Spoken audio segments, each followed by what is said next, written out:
Isang mapagpalang araw sa inyong lahat, mga kakwentuhan at mga minamahal naming taga-subaybay. Muli, narito tayo upang pagsaluhan ng isang kwentong tiyak na kakatok sa inyong mga puso at mag-iiwan ng marka sa inyong mga isipan. Handa na ba kayong sumama sa isang bagong yugto ng ating buhay? Sabi nila, ang tahanan daw ang pinakaligtas na lugar sa mundo. Pero paano kung sa loob mismo ng iyong kusina, sa kamay ng mga taong tinatawag mong pamilya, doon pala niluluto ang iyong katapusan? Minsan, ang lason ay hindi mapait. Minsan ito ay mainit, masarap, at inihahain ng may matamis na ngiti. Samahan niyo ako sa kwento ni Hilom at tuklasin natin kung paano nagiging sandata ang isang simpleng mangkok ng lugaw. Ito ang unang kabanata, ang lihim sa loob ng lugaw. Malakas ang buhos ng ulan sa labas, tila nakikisimpatya sa bigat na nararamdaman ni Hilom sa kanyang dibdib. Basang-basa ang laylayan ng kanyang palda habang dahan-dahan niyang binubuksan ang pinto ng kanilang bahay sa Baryo Himbing. Maaga siyang nakauwi, galing sa botika, dahil sa masama niyang pakiramdam. Ngunit sa halip na tumuloy, natigilan siya sa may pasilyo. Mula sa kusina, naamoy niya ang pamilyar na aroma ng luya, bawang at manok. Arroz caldo. Ang paborito niya. Ang laging niluluto ng kanyang biyenan na si Doña Baliti tuwing siya ay may sakit. Dati, ang amoy na ito ay nagbibigay sa kanya ng ginhawa, ng pakiramdam na siya ay inaalagaan. Pero ngayong gabi, iba ang kutob ni Hilom.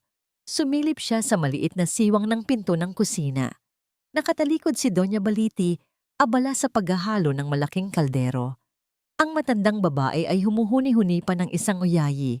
Tila ba nagpapatulog ng bata? Nakita ni Hilom ang pagdukot ng biyenan sa bulsa ng kanyang apron. Isang maliit na pakete na walang tatak. Mabilis ang mga galaw ni Doña Baliti. Binuksan nito ang pakete at ibinuhos ang laman nitong pinong puting pulbos sa isang maliit na mangkok. Ang mangkok na may disenyong bulaklak. Ang mangkok na laging ginagamit ni Hilom. Hinalo itong maigi ng matanda. Masigla ang kanyang paghalo. Parang may halong gigil. Pagkatapos, ngumiti si Doña Baliti. Isang nangiting hindi umabot sa kanyang mga mata. Isang nangiting nagpatindig sa balahibo ni Hilom. Tumibok ng mabilis ang puso ni Hilom. Bilang isang lisensyadong parmasyutiko, alam niya ang itsura ng mga gamot. Alam niya ang pagkakaiba ng asukal, asin, at mga kemikal na hindi dapat basta-basta inihahalo sa pagkain. Dahan-dahang umatras si Hilom. Hindi siya nagpakita. Lumabas muli siya ng bahay sa gitna ng ulan, dala ang bigat ng isang hinala na ayaw niyang paniwalaan. Kinabukasan, sa laboratorio ng butika kung saan siya nagtatrabaho, nanginginig ang mga kamay ni Hilom habang hawak ang resulta ng pagsusuri. Nagawa niyang kumuha ng kaunting sample mula sa gilid ng mangkok na hindi niya inubos kagabi. Positibo. Hindi ito lason na agad papatay sa tao. Ito ay cephalosporin, isang uri ng matapang na antibiotic sa napakataas na dosis. Nanlamig ang buong katawan ni Hilom habang binabasa ang report. Wala siyang impeksyon. Ang pag-inom ng ganito kataas na dosis ng antibiotic nang walang sakit ay dahan-dahang sumisira sa kanyang atay at bato.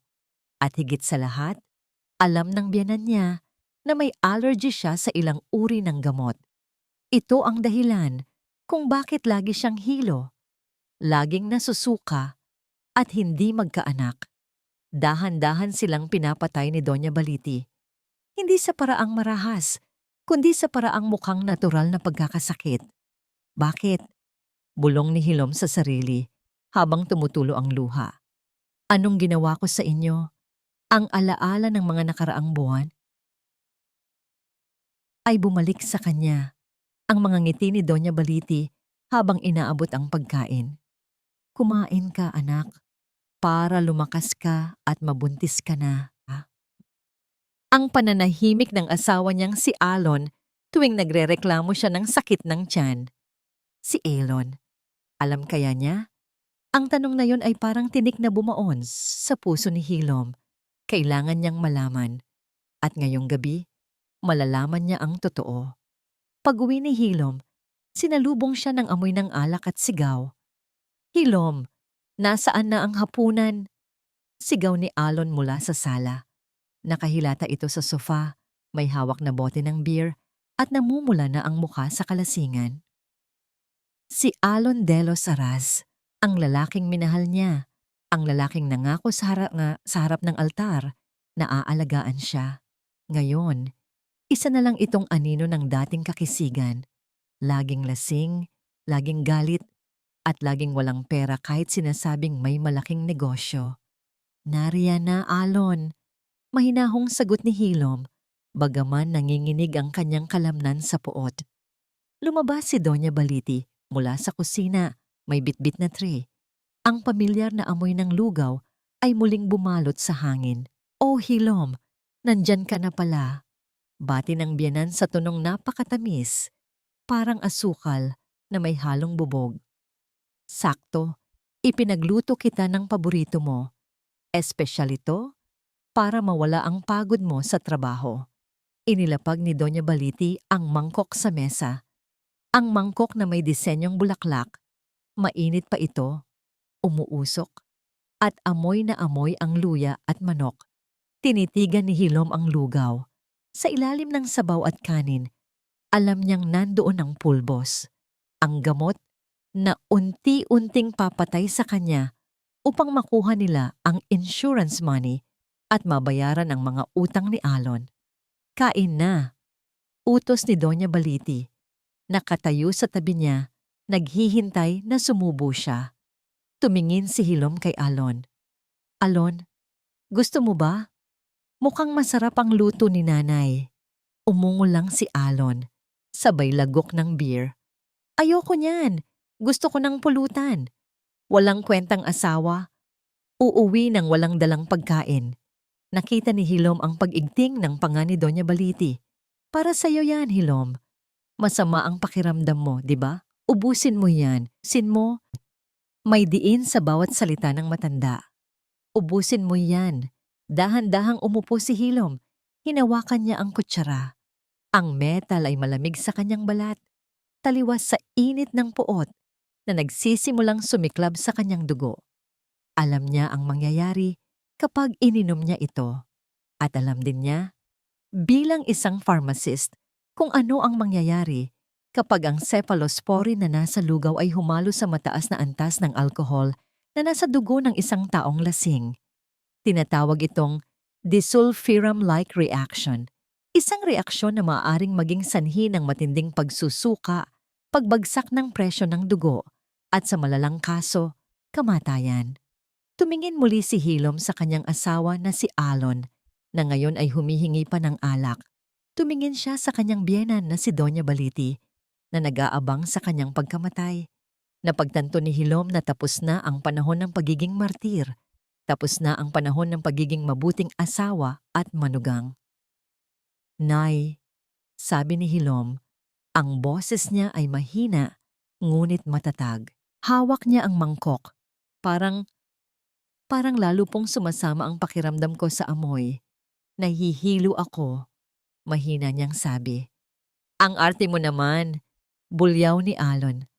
Akin na nga yan kung ayaw mo. Sayang ang pagkain. Natigilan si Doña Baliti. Huwag anak. Nanginginig niyang sabi. Para kay Hilom yan. May hinalo akong pampainit para sa kanya. Ngunit huli na. Iniabot na ni Hilom ang mangkok kay Alon. Sige, mahal. Mahinahon niyang sabi. At sa unang pagkakataon, may ngiting sumilay sa kanyang labi. Isang nangiting walang init, walang awa. Ubusin mo. Makakatulong yan sa'yo. Hinablot ni Alon ang mangkok at sinimulang inumin ang mainit na sabaw, walang pag-aalinlangan. Nanlaki ang mga mata ni Doña Baliti. Gusto niyang magsalita. Gusto niyang pigilan ang anak niya. Ngunit nanatili siyang nakatayo, paralisado ng sariling mga lihim. Dahil sa sandaling magsalita siya, lalabas ang katotohanang matagal niyang itinatago. Tahimik lang na nakamasid si Hilom. Habang unti-unting nauubos ang laman ng mangkok, alam niyang ang kapangyarihan ay tuluyan ng lumipat sa kanyang mga kamay. Kalaning, kalaning. Iyon lang ang naririnig ni Hilom sa buong kusina, ang tunog ng metal na kutsara na tumatama sa porselanang mangkok. Bawat subo ni Alon ay mabilis, hayok, tila ba isang linggong hindi kumain. Ang mainit na lugaw ay mabilis na naglaho sa kanyang lalamunan, kasama ang lihim na pampalakas na inihanda ng kanyang sariling ina. Nakatayo lang si Hilom sa gilid. Ang kanyang mga kamay ay nakakuyom sa likod upang itago ang panginginig. Hindi ito panginginig sa takot, kundi sa adrenalinang dumadaloy sa kanyang dugo. Pinapanood niya ang bawat paggalaw ng Adam's apple ng kanyang asawa. Sa kabilang banda, si Doña Baliti ay parang ribultong na idikit sa sahig. Namumutla ang matanda. Ang kanyang mga mata ay palipat-lipat sa mukha ni Alon at sa halos simot ng mangkok. Nakabuka ang kanyang bibig na parang gusto niyang sumigaw, pero walang boses na lumalabas. Alam ni Doña Baliti na mataas ang dosis ng gamot na inilagay niya. Ang alam niya, pampasira ito ng kidney at atay. Pero hindi niya alam ang alam ni Hilom. Hindi niya alam na ang cephalosporin ay nagiging lason kapag hinaluan ng alak. Alon. Mahina at nanginginig na tawag ni Doña Baliti. Anak, tama na yan. Baka hindi masarap. Tumigil sandali si Alon. Puno pa ang bibig. Tumingin ito sa ina na may halong inis. Anong hindi masarap? Ang sarap nga eh. Ngayon ka na nga lang nagluto ng ganito. Ipinagkakait mo pa. Muling sumubo si Alon. Simot sarap. Ikaw kasi Hilom. Ang arte-arte mo. Sayang to kung itatapon lang. Hindi sumagot si Hilom. Sa isip-isip niya, hindi ako ang nagbigay niyan sa'yo, Alon. Ang kasakiman niyo ang nagtulak sa'yo na kainin yan. Nang maubos ang lugaw, dumighay ng malakas si Alon. Ibinagsak niya ang kutsara sa mangkok. Kalaning. Hay, solve na! Sigaw ni Alon sabay punas ng bibig gamit ang likod ng palad. Pero parang nakakauhaw. Ang alat ng timpla mo ngayon. Naya, inabot ni Alon ang bote ng beer na nasa mesa. Kalahati na lang ang laman nito. Nanlaki ang mga mata ni Hilom. Ito na. Ito na ang mitya. Alon, huwag! Halos pabulong na pigil ni Doña Baliti. Pero huli na. Itinaas ni Alon ang bote. Para sa masarap na hapunan. Tagay! Lumagok siya. Mahaba. Tuloy-tuloy. Pinanood ni Hilom ang pagbaba ng alak sa lalamunan ng asawa. Sa kanyang isipan nakikita niya ang kemikal na reaksyon na nagsisimula nang mangyari sa loob ng katawan ni Alon. Ang gamot na humaharang sa pagtunaw ng alkohol, ang pagdami ng acetaldehyde sa dugo, ang laso na hindi kayang ilabas ng sistema. Ibinaba ni Alon ang bote. Ah! Sarap! Pero ilang sandali lang, nagbago ang timpla ng mukha niya. Mula sa pagiging mapula, dahil sa kalasingan, biglang naging kulay ube ang mukha ni Alon. Napahawak siya sa kanyang leeg. Ang init! Reklamo ni Alon. Hinila niya ang kwelyo ng kanyang sando. Patang init! Patayin niyo nga yung kalan! Patay na ang kalan, Alon! Kalmadong sagot ni Hilom. Ang boses niya ay walang bahid ng emosyon. Parang isang doktor na nagbabasa ng chart. Ha! Nagsimulang humingal si Alon. Ang paghinga niya ay mabilis at kapos, parang isdang inalis sa tubig. Ang pawis ay nagsimulang tumulo ng masagana sa kanyang noo. Nahihilo! Nahihilo ako! Tumayo si Doña Baliti. Nanginginig ang mga tuhod na lumapit sa anak. Alon? Anak? Anong nangyayari sa'yo? Nanay, tumingin si Alon sa ina. Nanlalaki ang mga mata sa takot. Ang sikip! Ang sikip ng dibdib ko. Napahawak si Alon sa gilid ng mesa. Ang mga ugat sa kanyang leeg at noo ay nagpupumilit lumabas. Ang kanyang puso ay kumakabog ng napakalakas, dinig na dinig sa tahimik na kusina. Dug-dug, dug-dug, dug-dug. Ito ang disulfiram-like reaction. Ito ang parusa ng siyensya sa katawang nilason ng gamot at alak. Hilom! Sigaw ni Doña Baliti, balisang balisa. May ginawa ka ba? Anong nangyayari sa asawa mo? Tumingin si Hilom sa biyanan. Sa mga mata ni Hilom, wala nang takot, wala nang awa. Salamin na lang ito ng katotohanan. Wala akong ginawa, Nay, sagot ni Hilom. Kinain lang naman niya ang niluto mo. Di ba? Natigilan si Doña Baliti. Ang paratang ay bumalik sa kanya na parang sampal. Biglang sumuka si Alon. Hindi pagkain, kundi bula. Bula at dugo. Argh! Unggol ni Alon habang sapo-sapo ang dibdib. Ang paningin niya ay nagdidilim. Ang muka ng kanyang ina at asawa ay umiikot. Pinilit niyang tumayo para humingi ng tulong, pero nawalan ng lakas ang kanyang mga binti. Blag! Bumagsak si Alon sa sahig. Ang bigat ng kanyang katawan ay yumanig sa buong kusina. Nabasag ang bote ng beer na hawak niya at ang alak ay humalo sa suka at sa sahig na hindi pa nahuhugasan. Alon! Tili ni Doña Baliti. Dumapa ang matanda sa tabi ng anak. Niyugyog ito. Anak, gumising ka. Alon! Nangingisay si Alon. Ang kanyang mga mata ay nakataas. Puro puti na lang ang nakikita. Mula sa kanyang bibig, patuloy ang paglabas ng puting bula. Ang kanyang paghinga ay humuhuni. Wiz! Wiz! Hanggang sa dahan-dahan itong humina. Tumayo si Hilom sa tabi nila. Tinitigan niya ang asawang nagtaksil at ang biyanang nagtangka sa buhay niya.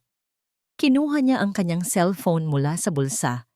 Hindi para tumawag agad ng ambulansya, kundi para siguraduhing nakarecord ang oras ng pagkamatay. Sa huling hininga ni Alon, isang patak ng luha ang tumakas sa mata ni Hilom. Hindi para sa lalaking nasa sahig, kundi para sa babaeng namatay ngayong gabi. Ang dating Hilom na mapagpatawad at tanga. Dahil ngayong gabi, ipinanganak ang bagong Hilom at nagsisimula pa lang ang kanyang paniningil. Ang ugong ng sirena ng ambulansya ang pumunit sa katahimikan ng gabi sa Baryo Himbing. Tinawagan ni Hilom ang emergency hotline, ngunit pagkatapos lamang niyang matiyak na wala ng pulso si Alon. Ang bawat segundo ng kanyang pagkilos ay kalkulado. Habang buhat ng mga mediko, ang walang buhay na katawan ni Alon, si Doña Baliti ay humahagulgol na parang bata. Pilit na humahawak sa laylayan ng stretcher. Huwag! Huwag niyo siyang kunin! Ang anak ko! Si Hilom, sa kabilang dako, ay tahimik na nakatayo sa may pintuan. Ang mga luha ay tumutulo sa kanyang pisngi. Mga luhang perpektong inilaan para sa mga matang mapanghusga ng mga kapitbahay na nagsisimula ng mag-usisa. Ngunit sa likod ng mga luhang iyon, ang kanyang isip ay kasing linaw ng kristal. Bago pa man dumating ang mga mediko, isang bagay ang mabilis niyang kinuha mula sa bulsa ng nakahandusay na asawa.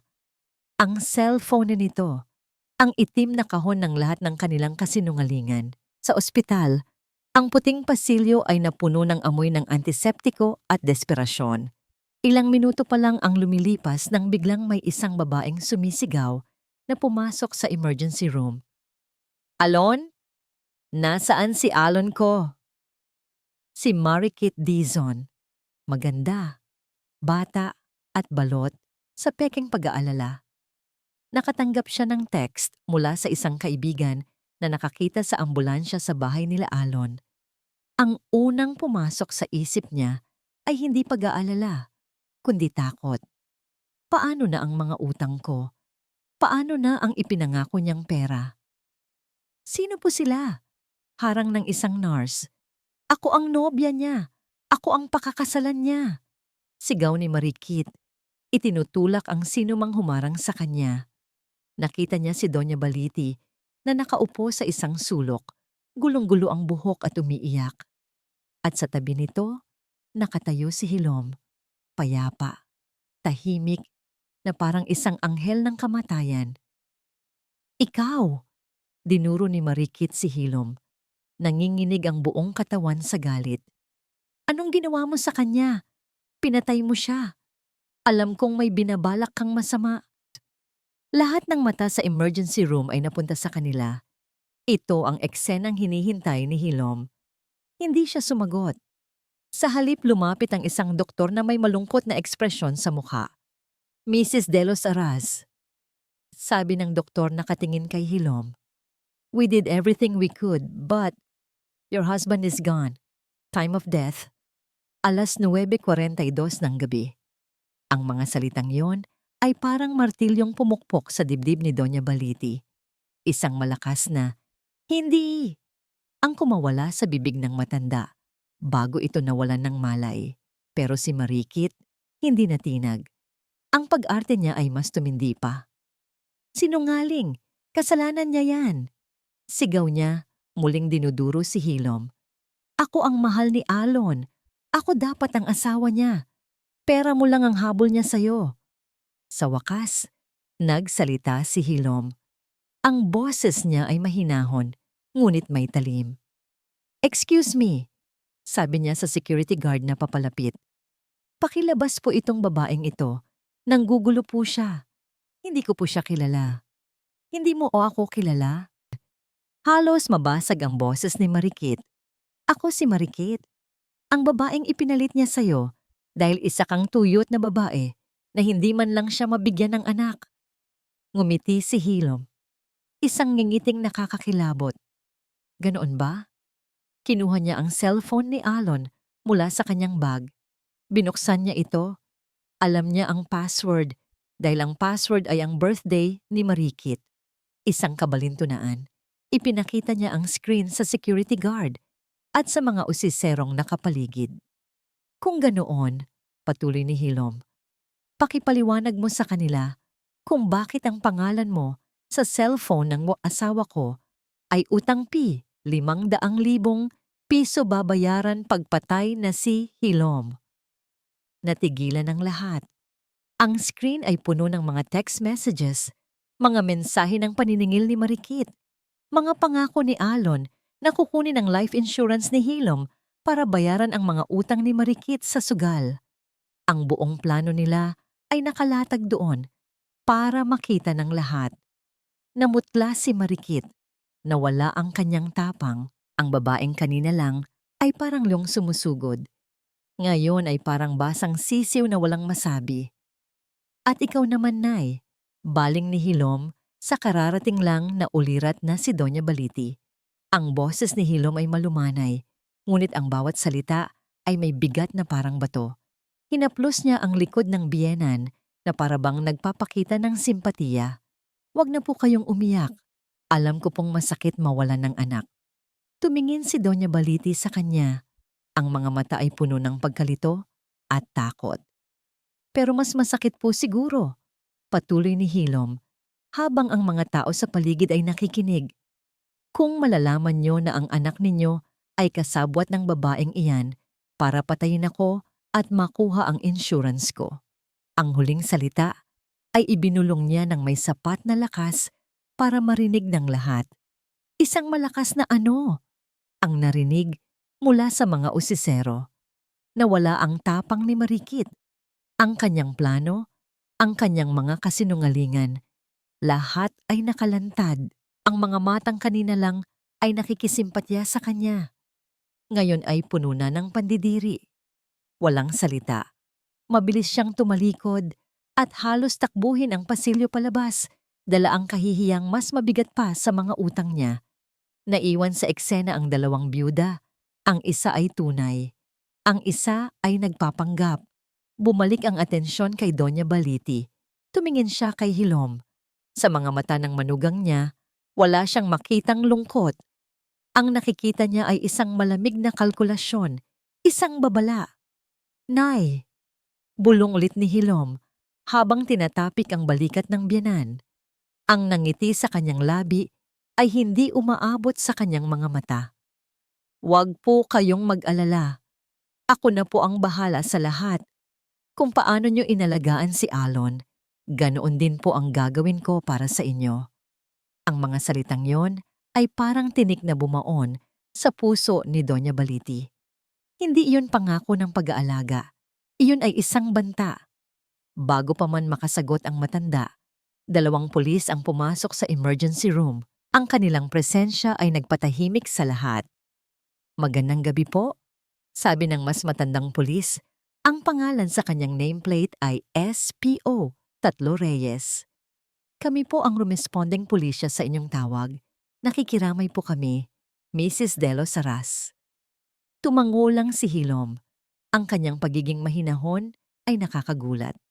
Base po sa paunang report ng doktor, ang sanhi ng pagkamatay ay cardiac arrest secondary to a severe chemical reaction. Sabi ng pulis habang nagbabasa sa maliit na notebook. "Maaari po ba naming malaman kung ano ang huling kinain o ininom ng biktima bago siya bumagsak?" Ang tanong na yon ay parang bombang sumabog sa gitna nilang dalawa. Lahat ng hangin sa baga ni Doña Baliti ay tila nawala. Ang lugaw, ang gamot, ang alak. Napatingin siya kay Hilom. Nakatingin din si Hilom sa kanya. Ang mga mata ay parang nagsasabing, "Sige nanay, sabihin niyo ang totoo." Alam ni Doña Baliti na kapag sinabi niyang siya ang nagluto ng lugaw, siya ang unang paghihinalaan. Siya ang bumili ng gamot. Siya ang may motibo. Nataranta ang isip ng matanda. Kailangan niya ng masisisi. Kailangan niya ng taong pagbabalingan ng lahat. At sa harap niya, nakatayo ang perpektong target.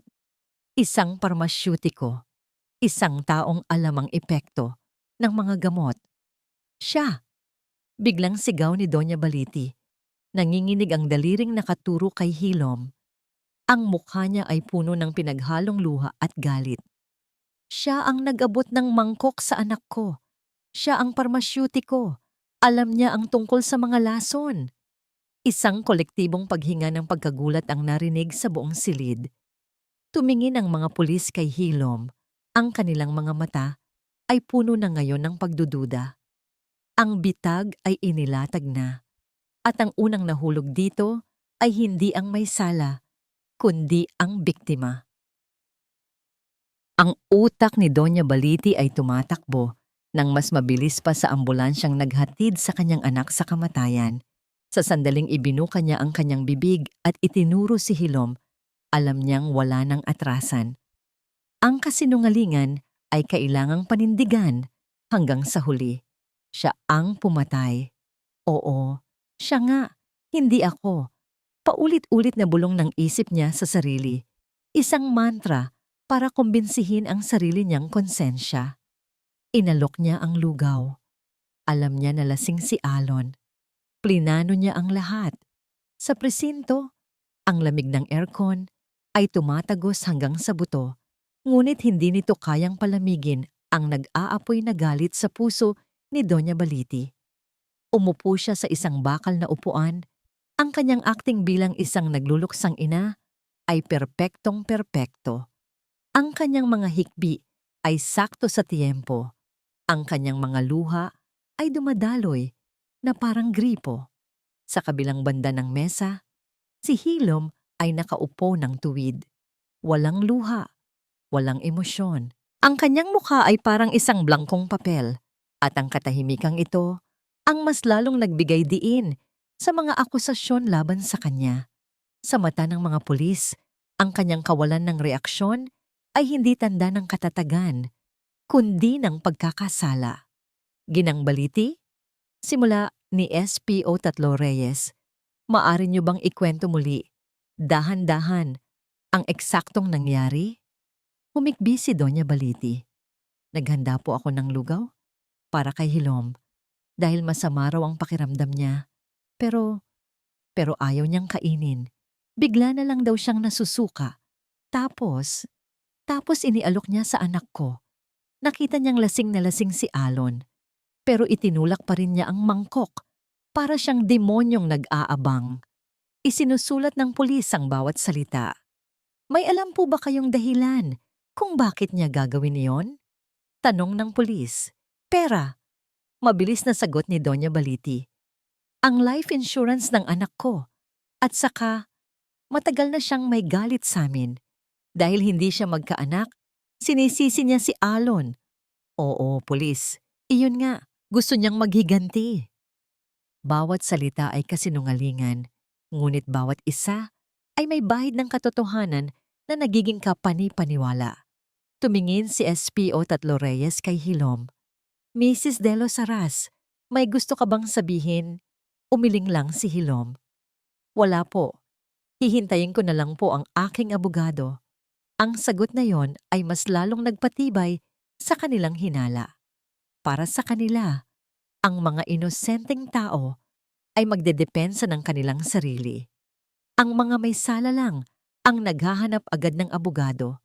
Dahil sa magkasalungat na testimonya, nagpasya ang mga pulis na kailangan nilang siyasatin ang bahay, ang crime scene. Ito ang pagkakataong hinihintay ni Doña Baliti. Pagbalik nila sa bahay, ang dilim ay mas bumigat pa. Ang amoy ng alak, suka at kamatayan ay nanunuot pa rin sa hangin. Ang mga kapitbahay ay nagkukumpulan na sa labas, mga matang mapanghusga na sumusunod sa bawat galaw nila.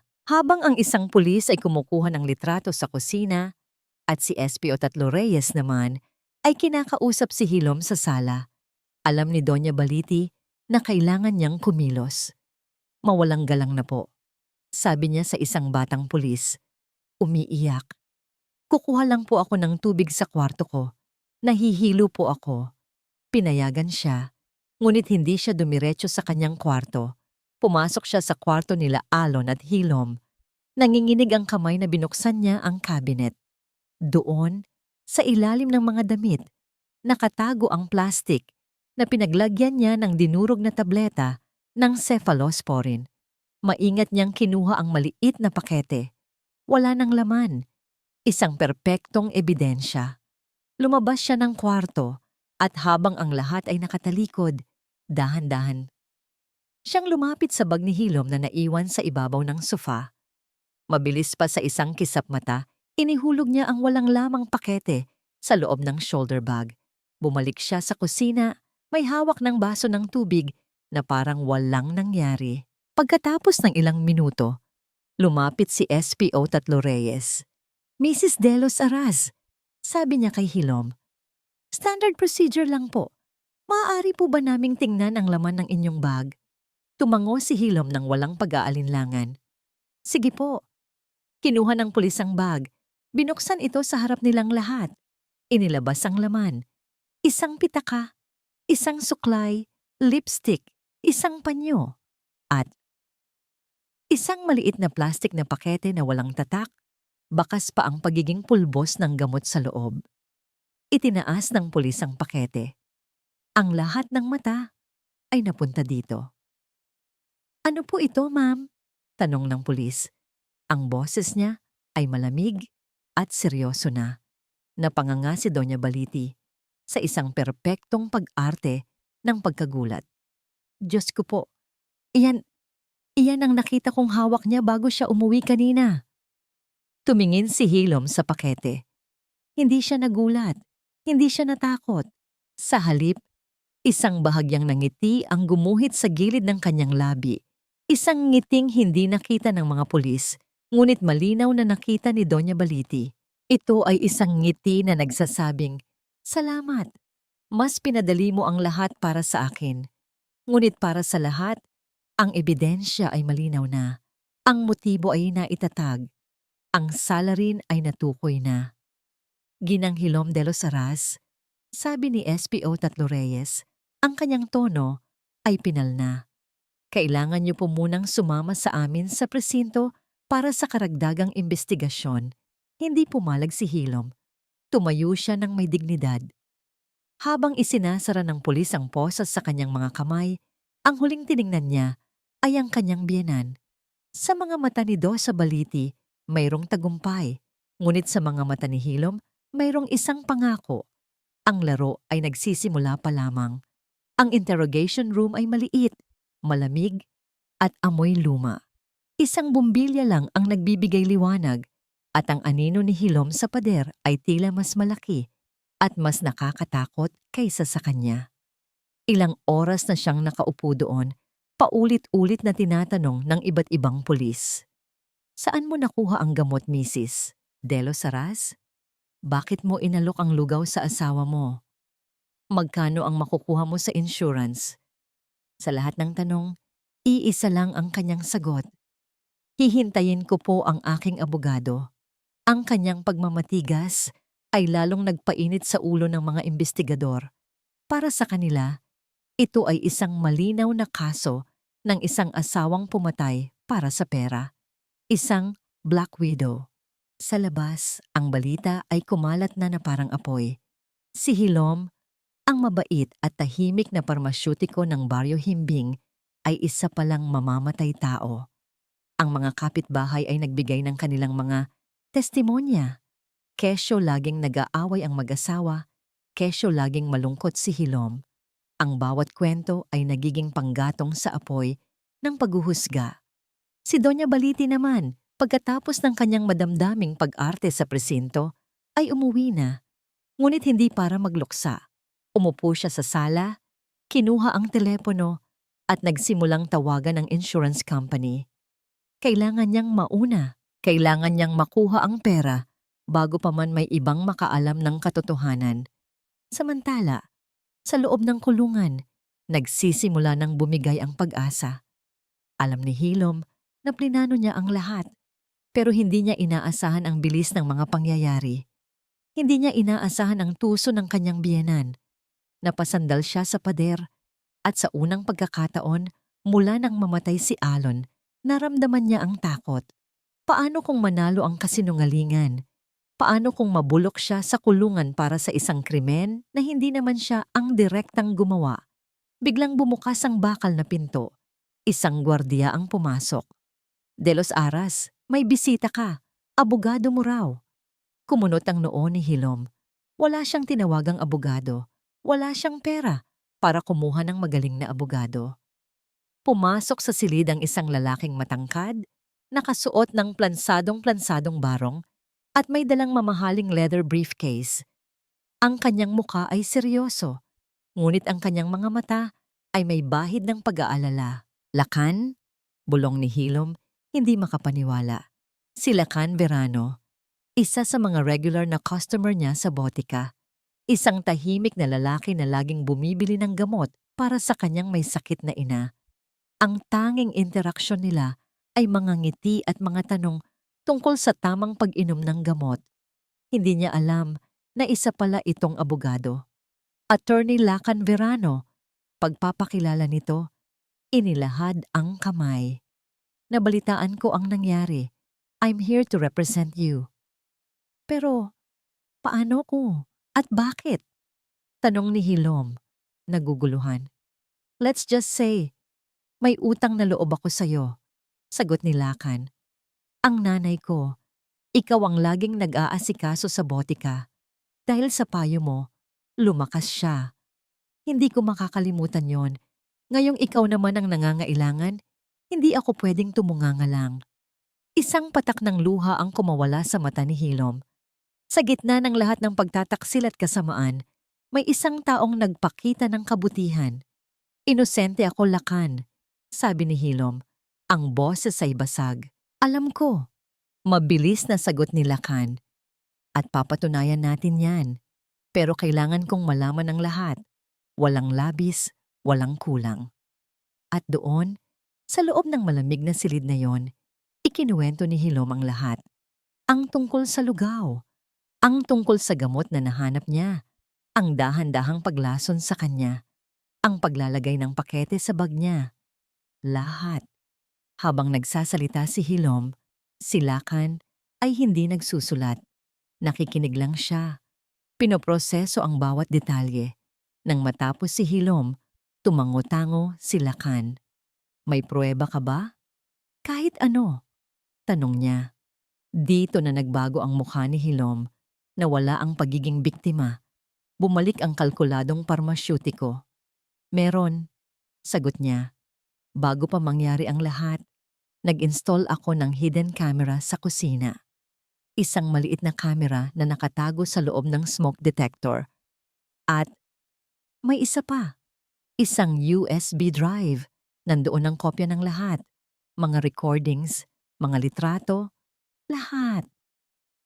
Nanlaki ang mga mata ni Lakan. Nasaan ito? Nakatago sa bahay, sagot ni Hilom. Sa loob ng bote ng vitamin C ko sa kwarto, walang makakaisip na hanapin doon. Kailangan nating makuha yon bago nila makuha, sabi ni Lakan. Tumatayo na. Ako na ang bahala. Kakausapin ko ang piskal para makakuha ng release order para sa'yo. For now, manatili kang matatag at tandaan mo, huwag ka nang magsasalita kahit kanino maliban sa akin. Tumango si Hilom. Sa paglabas ni Lakan Verano, isang bagong pag-asa ang sumilay. Ang laban ay hindi na lang siya mag-isa. May kakampi na siya, isang tagapagtanggol. Pagkalabas ng presinto, agad na hinarap ni Lakan si Doña Baliti na paalis na rin. Hinarang niya ito. Doña Baliti? Sabi ni Lakan, ang boses ay formal at may autoridad. Ako si Attorney Lakan Verano. Ako ang abogado ni Ginang Hilom de los Aras. Tumingin ng masama si Doña Baliti. Wala akong pakialam. Mabulok sana sa kulungan ang babaeng yan. Isang paalala lang po, sabi ni Lakan. Hindi na tinag. Ang pagsisinungaling sa ilalim ng sinumpaang salaysay ay isang krimen.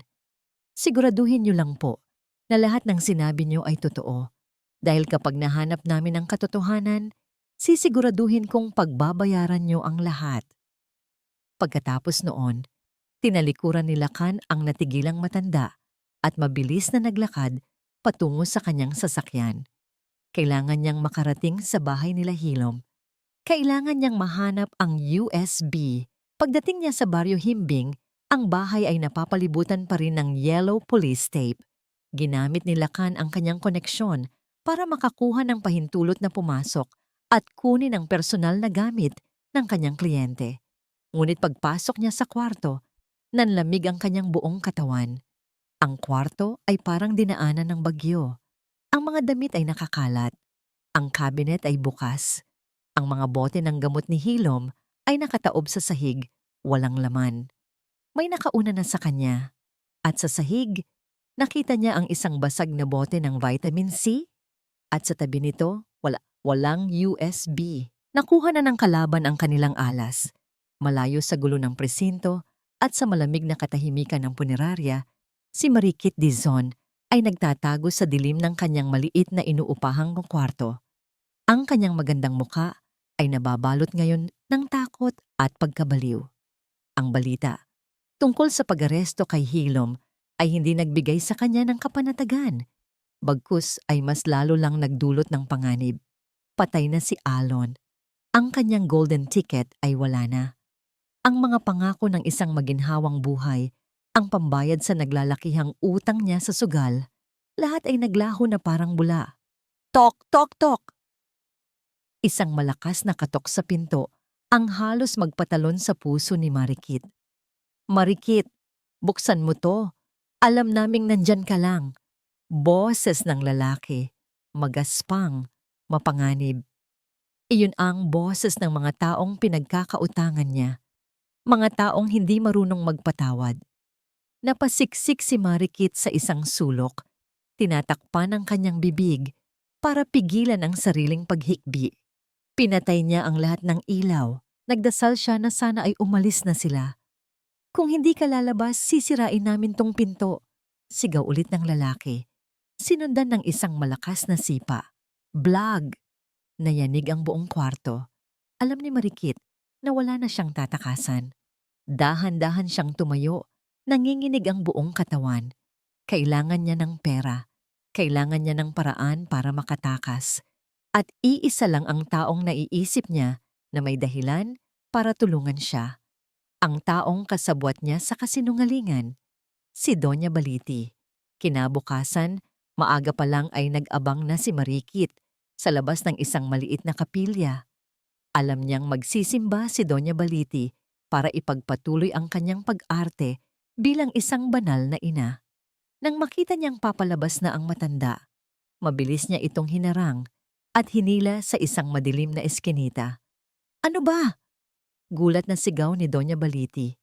Ngunit nang makita niya kung sino ito, napalitan ng inis ang kanyang mukha. "Ikaw? Anong kailangan mo? Babae ka. Lubayan mo na kami." "Kailangan ko ng pera," diretsahang sabi ni Marikit. Wala nang paligoy-ligoy. "At kailangan ko yun ngayon." Tumawa ng mapakla si Doña Baliti. "At bakit naman kita bibigyan? Patay na ang anak ko dahil sa'yo. Ikaw ang nag-udyok sa kanya na lasingin ang sarili niya." "Huwag tayong magsisihan dito, Donya," sagot ni Marikit. Ang kanyang mga mata ay nag-aapoy sa galit. "Pareho tayong may kinalaman dito. At kung hindi mo ako bibigyan ng pera, sisiguraduhin kong malalaman ng mga pulis na ikaw ang bumili ng gamot na pumatay kay Alon." Natigilan si Doña Baliti. "Wala kang pruweba." Ngumisi si Marikit. "Wala nga ba? Bago mamatay si Alon, nag-record ako ng usapan natin sa telepono. Yung usapan kung saan sinabi mo na, 1 linggo na lang, Marikit, at mapapasa atin na ang lahat. Tiyakin mo lang na iinumin niya ang lugaw." Nanlamig ang buong katawan ni Doña Baliti. Hindi niya alam na may ganoong recording. "Kaya mamili ka," patuloy ni Marikit. "Bibigyan mo ako ng 250,000 para makalayo na ako, o sabay tayo niyang mabubulok sa kulungan kasama ng manugang mong pinagbintangan mo." Walang nagawa si Doña Baliti. Ang babaeng akala niya ay isa lang palamuti, isa lang laruan, ay may hawak na palang patalim sa kanyang leeg. "Sige," pinal na sabi ni Doña Baliti, nanggigigil. "Magkita tayo mamayang gabi sa ilalim ng tulay sa kabilang bayan. Dalhin mo ang recording, pera kapalit ng katahimikan mo." Pumayag si Marikit. Habang papalayo, isang ngangiti ng tagumpay ang gumuhit sa kanyang labi. Sa wakas, makakaalis na siya. Ngunit hindi niya alam, ang lahat ng kanilang pag-uusap ay may nakarinig. Sa kabilang kalye, sa loob ng isang itim na kotse, nakaupo si Lacan Verano.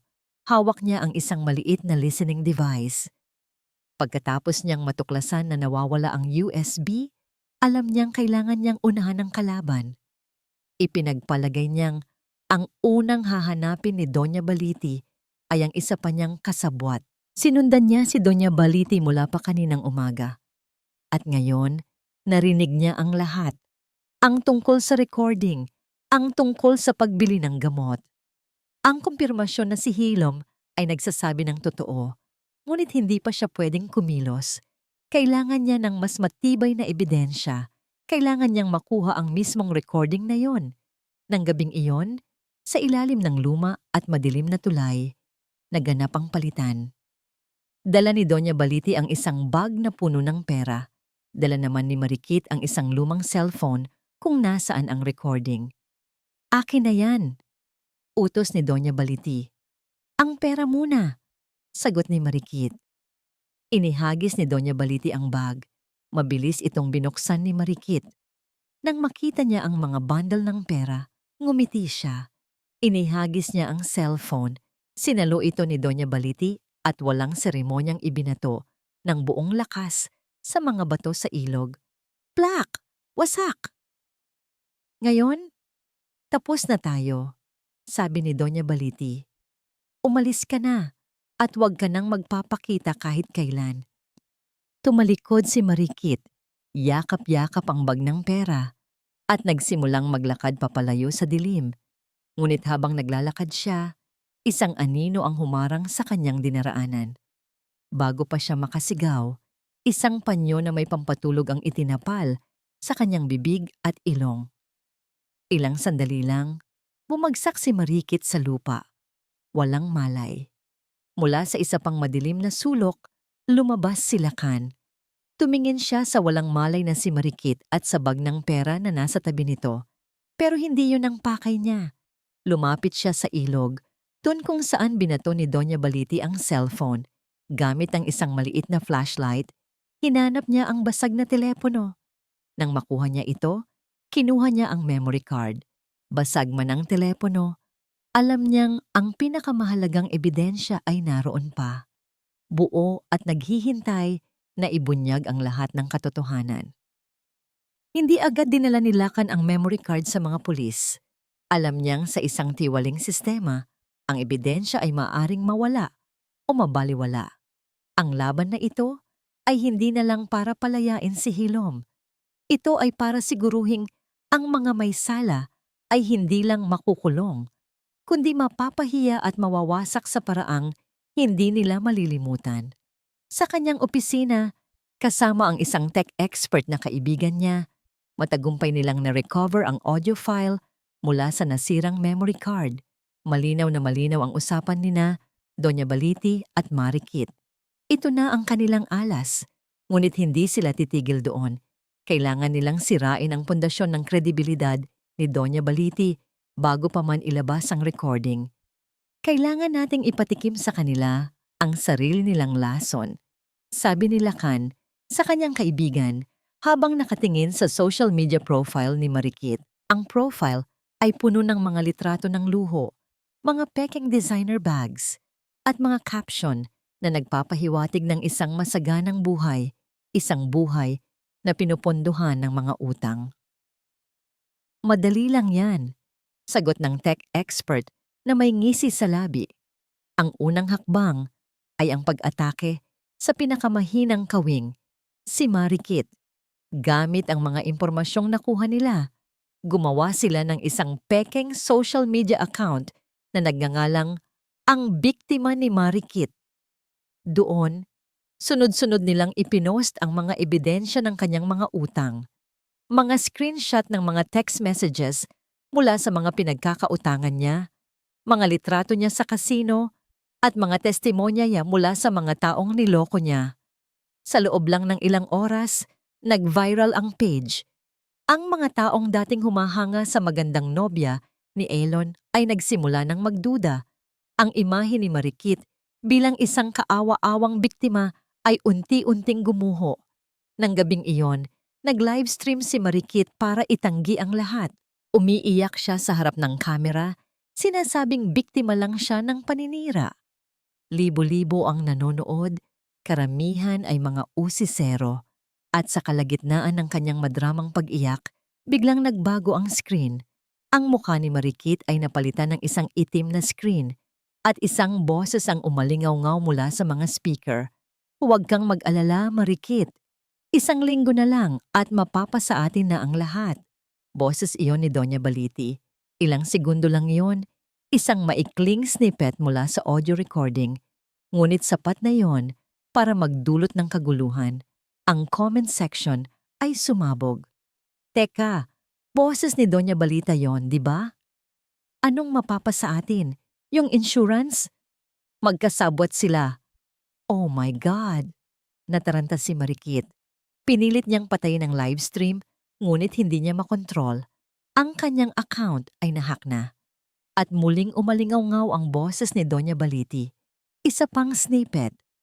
Tiyakin mo lang na iinumin niya ang lugaw. Pagkatapos niyon, ang screen ay bumalik kay Marikit. Ang mukha niya ay puno ng purong takot.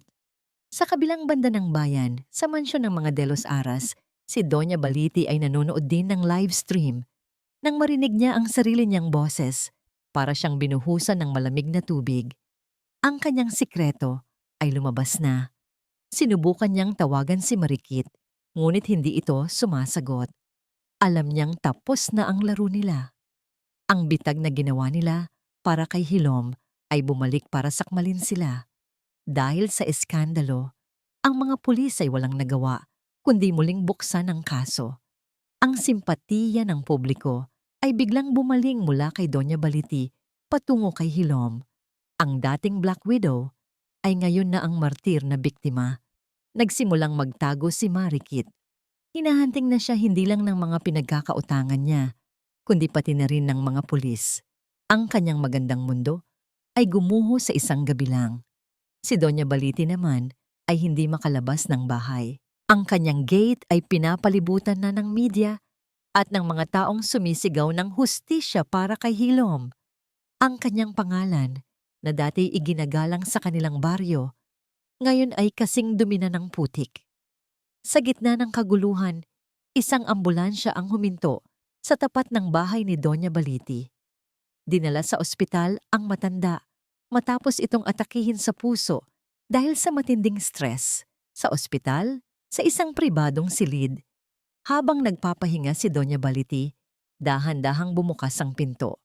Pumasok si Hilom, kasama si Lakan. Malaya na siya, pinalabas sa kulungan habang iniimbestigahan ang mga bagong ebidensya. Lumapit si Hilom sa kama ng kanyang biyanan.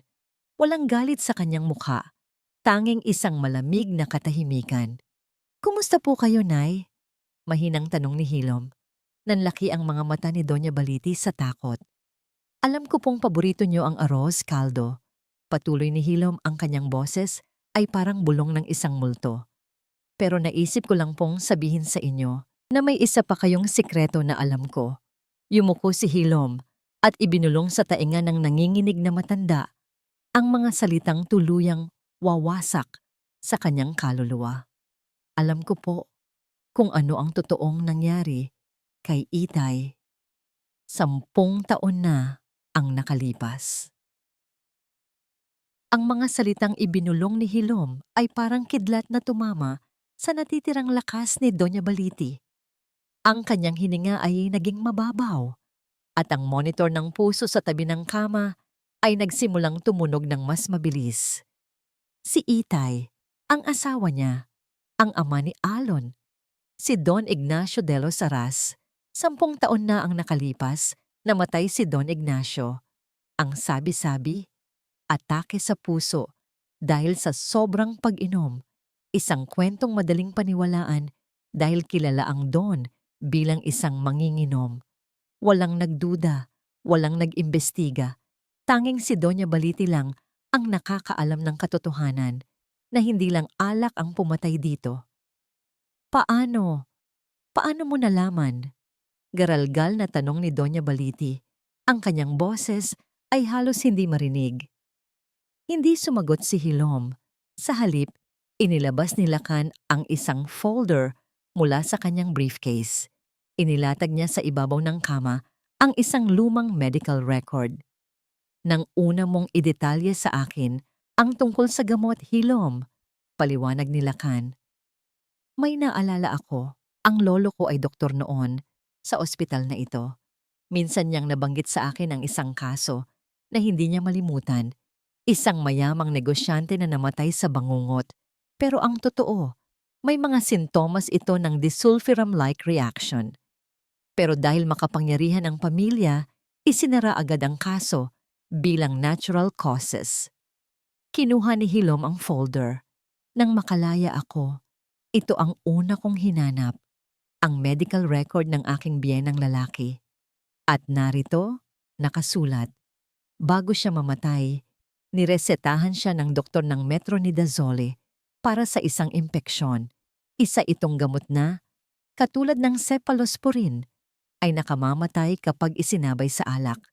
Tumingin si Hilom nang diretso sa mga mata ni Doña Baliti. "Hindi aksidente ang pagkamatay ni Itay, di ba, Nanay? Alam niyo na iinom siya ng gabing iyon. Ipinainom niyo pa rin sa kanya ang gamot. Ginawa niyo iyon para makuha ang lahat ng kanyang pera at ari-arian. Ang pattern ay pareho. Ang lason ay pareho. Ang kasakiman ay pareho. Ang tanging pinagkaiba, sa pagkakataong ito, nabigo siya. Hindi na makapagsalita si Doña Baliti. Ang multo ng kanyang nakaraan ay bumalik para singilin siya. Ang pagkamatay ng kanyang asawa at ngayon, ang pagkamatay ng kanyang sariling anak. Lahat ay dahil sa iisang ugat, ang kanyang walang katapusang pagkauhaw sa pera. Ang kasaysayan ay umuulit, malamig na sabi ni Hilom. Pero sa pagkakataong ito, Nay, may managot na. Iniwan nila ang medical record sa kama at tahimik na lumabas ng silid. Naiwan si Doña Baliti na nanginginig. Hindi sa sakit, kundi sa purong takot. Ang kanyang mga krimen na matagal niyang ibinaon sa limot ay nahukay na. Dala ang bagong ebidensya, dumiretso si Lacan sa opisina ng hepe ng pulisya, isang matandang opisyal na kilala sa kanyang integridad at malapit ng magretiro. Ipinakita niya ang lahat. Ang audio recording ni Marikit, ang lumang medical record ni Don Ignacio, at ang testimonya ni Hilom. Nang makita ng hepe ang lahat ng ebidensya, ang kanyang mukha ay nagpakita ng pagkadismaya. 10 taon. 10 taon na niyang itinatago ito. Kung nalaman lang natin noon, buhay pa sana ang anak niya. Agad siyang nag-issue ng arrest warrant para kay Doña Baliti para sa kasong murder at frustrated murder. Hindi na kailangan ng piyansa. Kinagabihan, bumalik si Doña Baliti sa kanyang mansyon. Inilabas siya sa ospital kahit hindi pa tuluyang magaling dahil naubos na ang kanyang pera pambayad. Ang kanyang mga bank account ay na-freeze dahil sa investigasyon. Ang mga alahas niya ay naibenta na. Ang dating marangyang bahay ay madilim at walang buhay. Habang nakaupo siya sa dilim, pinapalibutan ng mga alaala ng kanyang mga kasalanan, narinig niya ang tunog ng mga sirena. Palakas ng palakas, papalapit ng papalapit. Napatingin siya sa bintana at nakita ang mga kumukutitap na ilaw ng mga sasakyan ng pulis. Ito na. Katapusan na. Pero sa isip ni Doña Baliti, hindi siya pwedeng magpatalo ng ganoon kadali. Kung babagsak siya, isasama niya ang lahat. Tumakbo siya papunta sa kusina. Kinuha niya ang isang galon ng gaas na ginagamit nila para sa lampara. Nanginginig ang kamay na ibinuhos niya ito sa sahig ng sala, sa mga kurtina, sa mga mamahaling sofa, mga simbolo ng kayamanang pinatay niya para makamit. Nang dumating ang mga pulis at sinipa ang pinto para buksan, tumambad sa kanila ang isang nakakakilabot na tanawin. Nakatayo si Doña Baliti sa gitna ng sala, basang-basa ng gaas. Hawak niya sa isang kamay ang lighter. "Huwag kayong lalapit!" Sigaw niya. Ang kanyang boses ay basag at puno ng kabaliwan. "Kung hindi ito mapupunta sa akin, walang makikinabang dito. Susunugin ko ang lahat." Ang bahay, na dating simbolo ng kanyang tagumpay, ay magiging libingan niya. "Ginang Baliti, ibaba niyo po yan." Sigaw ng hepe ng pulisya. Ang kanyang kamay ay nakaambas sa baril, nag-aalangan kung paano lalapitan ang babaeng tila nawala na sa katinuan. Ang amoy ng gaas ay matapang at nakakasulasok. Ang isang kislap lang mula sa lighter ay sapat na para gawing impyerno ang buong kabahayan. Sinabi ng "Huwag kayong lalapit." Muling sigaw ni Doña Baliti. Ang apoy mula sa lighter ay sumasayaw sa kanyang nanginginig na kamay. Ang kanyang mga mata ay ligaw, puno ng galit at kawalan ng pag-asa. "Pinaghirapan ko ang lahat ng ito. Hindi ko hahayaang kunin niyo sa akin." Sa labas, nagsimula ng magdatingan ng mga bumbero at isa pang ambulansya. Si Hilom at Lacan, na sumunod sa mga pulis, ay nakatayo sa di kalayuan, pinapanood ang nakakakilabot na eksena. "Huwag niyong saktan ang biyenan ko," pakiusap ni Hilom sa hepe. Kahit na ang babaeng nasa loob ay gustong pumatay sa kanya, mayroon pa ring natitirang awa sa kanyang puso. "Susubukan namin, Hija," sagot ng hepe. Pero kung may gagawin siyang marahas, sa loob ng bahay sinubukan ng isang pulis na dahan-dahang lumapit. "Kalma lang po, ma'am. Pag-usapan po natin to." Ngunit sa isip ni Doña Baliti, wala nang dapat pag-usapan. Sa pag-iisip na makukulong siya habang buhay, na mawawala sa kanya ang lahat, mas pipiliin pa niyang mamatay. Click! Sinindihan niya ang lighter. Whoosh! Ang apoy ay mabilis na gumapang sa sahig na puno ng gaas. Mula sa sahig, umakyat ito sa mga kurtina at sa loob lang ng ilang segundo, ang buong sala ay nagliliyab na. Napaurong ang mga pulis. Ang init ay nakakapasong. "Umalis na kayo!" Sigaw ng hepe. "Papasukin na ang mga bumbero." Sa gitna ng naglalagablab na apoy, si Doña Baliti ay tumayo, hindi gumagalaw, na parang isang reynang tinatanggap ang kanyang nag-aapoy na trono. Narinig niya ang pagbagsak ng mga gamit, ang pag-crack ng kahoy. Nakikita niya ang mga litrato ng kanyang pamilya na unti-unting nilalamon ng apoy. Pero sa gitna ng kaguluhan, isang bagay ang pumukaw sa kanyang pansin. Isang tao ang tumatakbo papasok sa nasusunog na bahay, hindi pa palabas. Si Hilom. Hilom, huwag! Sigaw ni Lakan, ngunit hindi siya narinig. Nilagpasan ni Hilom ang mga pulis at bumbero. Hindi niya pinansin ang init at ang makapal na usok.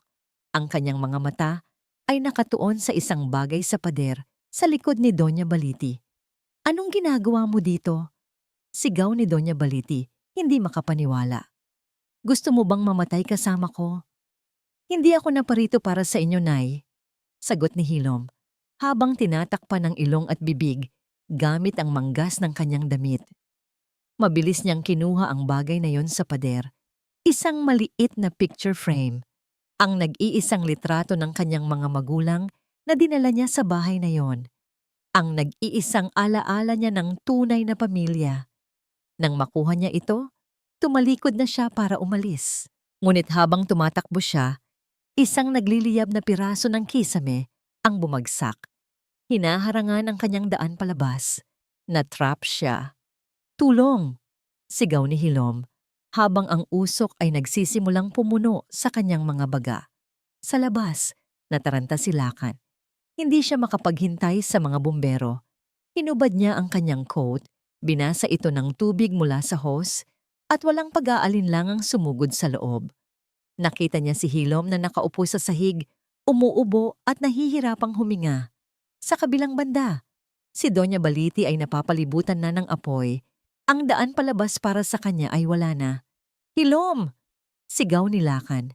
Itinapal niya ang basang coat sa mukha ni Hilom. Kaya mo pa ba? Tumango si Hilom.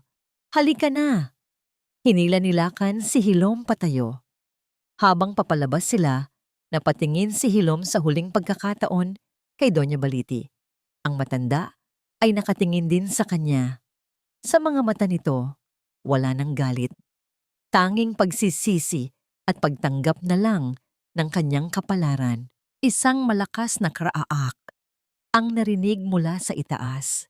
Ang malaking chandelier, ang simbolo ng kayamanan ni Doña Baliti, ay bumagsak. Hinila ni Lakan si Hilom palabas ng pinto ilang segundo bago gumuho ang buong bubong ng sala. Crash! Ang ingay ay nakakabingi. Ang alikabok at abo ay kumalat sa hangin. Nakalabas sila. Ligtas sila. Nakahiga sa lupa, humihingal at nababalot ng abo. Niyakap ni Hilom ang litrato ng kanyang mga magulang. Lumingon siya pabalik sa bahay, ang bahay na naging kulungan at impyerno niya. Ngayon, ito na ang libingan ng babaeng gumawa niyon sa kanya. Ngunit bago pa man tuluyang lamunin ng apoy ang lahat, inilabas ng mga bumbero ang isang katawan, sunog at halos hindi na makilala. Ngunit humihinga pa. Iniligtas nila si Doña Baliti. Hindi para bigyan ng pangalawang pagkakataon, kundi para harapin ang hustisya na hindi niya matatatakasan.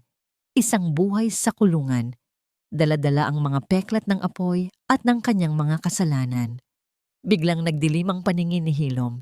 Ang huli niyang naramdaman ay ang mga bisig ni Lakan na sumasalo sa kanya bago siya tuluyang nawalan ng malay. 6 na buwan ang lumipas. Ang abo ng mansyon ng mga De Los Aras ay pinalitan ng berdeng damo. Sa Baryo Himbing, ang usapan tungkol sa trahedya ay unti-unti nang naglaho, napalitan ng mga bagong kwento. Ngunit ang mga aral ay nanatili. Si Doña Baliti ay hinatulan ng habambuhay na pagkakakulong. Ang kanyang pagkasunog ay nagdulot ng malubhang pinsala sa kanyang katawan. Naging lumpo siya at bahagyang naapektuhan ang kanyang katinoan. Ngayon, nakaratay siya sa isang infirmary sa loob ng kulungan. Ang kanyang mga mata ay blanko. Ang kanyang isip ay patuloy na binabagabag ng mga multo ng kanyang mga kasalanan. Ang kanyang kaparusahan ay hindi lang sa batas, kundi sa kanyang sarili. Si Marikit naman ay naglaho na. Ang huling balita ay nasa probinsya siya, nagtatago mula sa mga naghahabol sa kanyang utang. Ang kanyang pangarap na magkaroon ng marangyang buhay ay naging bangungot. Si Hilom, sa kabilang banda, ay masayang tinanggap ang kanyang kalayaan. Ang kaso ay naibasura matapos lumabas ang lahat ng ebidensya mula sa audio recording, sa medical records, hanggang sa testimonya ni Hilom na sinuportahan ni Lacan. Ang buong bansa ay nakisimpatya sa kanya. Ngayon, nasa isla ng San Lunas si Hilom. Hindi na siya bumalik sa Baryo Himbing. Ang bawat sulok ng bahay na yon ay may masamang alaala. Sa baybayin ng isla, nagtayo siya ng isang maliit na butika. Isang simpleng tindahan, malapit sa dagat, kung saan ang simoy ng hangin ay sariwa at ang tunog ng alon ay nakakapagpakalma. Ang pangalan nito, Hilom na Puso Pharmacy. Isang umaga, habang inaayos niya ang mga gamot sa estante, pumasok ang isang bisita. "Magandang umaga, Lomi," bati ni Lacan Verano. May ngiti sa labi. Ang Lomi ay ang tawag niya kay Hilom, isang palayaw na nagsimula nang maging simbolo ng kanilang pagkakaibigan. Ngayon, mas malalim pa rito. "Magandang umaga rin, Lacan," tugon ni Hilom. Ang kanyang mukha ay maliwanag. Wala na ang lungkot sa kanyang mga mata. Napalitan na ito ng kapayapaan at pag-asa. "Puntahan ko lang ang nanay ko sa kabilang bayan.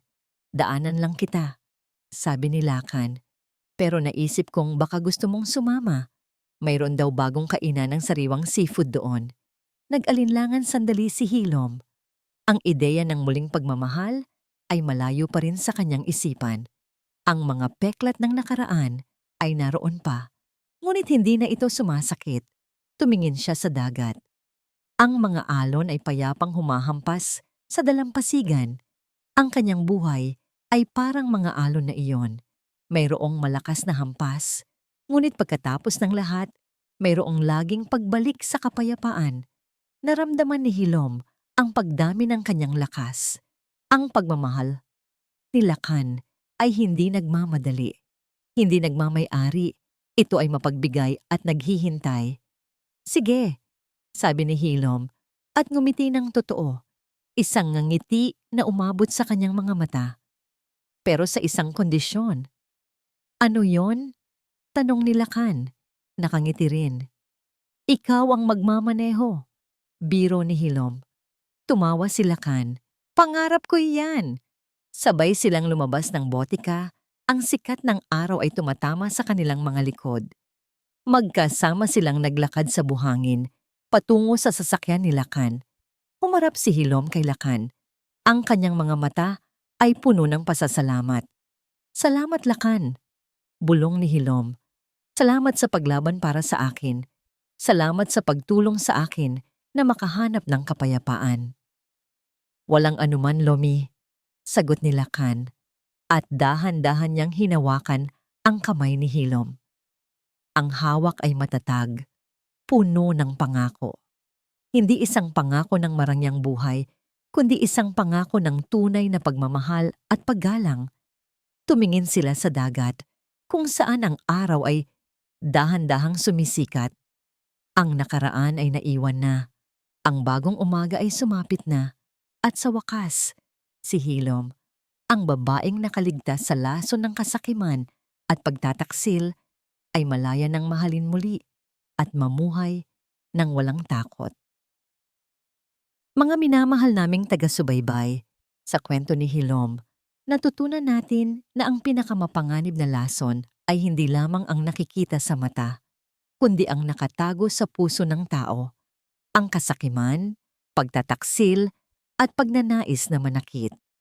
Ngunit sa kabila ng lahat ng kadiliman, ipinakita ni Hilom na ang katalinuhan at katatagan ng loob ay higit pa sa anumang kasamaan. Ang tunay na paglaya ay hindi matatagpuan sa paghihiganti, kundi sa pagtanggap sa katotohanan at pagpili ng landas tungo sa kapayapaan at bagong simula. Maraming salamat po sa inyong pagsubaybay sa kwentong ito na puno ng pagsubok at tagumpay. Umaasa po kami na ito ay nagbigay sa inyo ng aral at inspirasyon. Ano po ang masasabi nyo sa naging kapalaran ni Hilom? Anong bahagi ng kwento ang pinakanagustuhan ninyo? Ibahagi po ang inyong mga saloobin sa comment section sa ibaba. Hindi dito nagtatapos ang ating paglalakbay. Marami pa pong kwentong kasing ganda at mas puno ng aral dito sa aming channel. Kung nagustuhan nyo ang kwentong ito, i-like, i-share sa pamilya at mga kaibigan at mag-subscribe na rin para lagi kayo updated sa mga susunod pa naming kwento. I-click nyo ang notification bell para kayo ang unang makarinig kapag may bago kaming upload. Pagpalain po kayo ng Panginoon, kayo at ang inyong buong pamilya. Hanggang sa muli.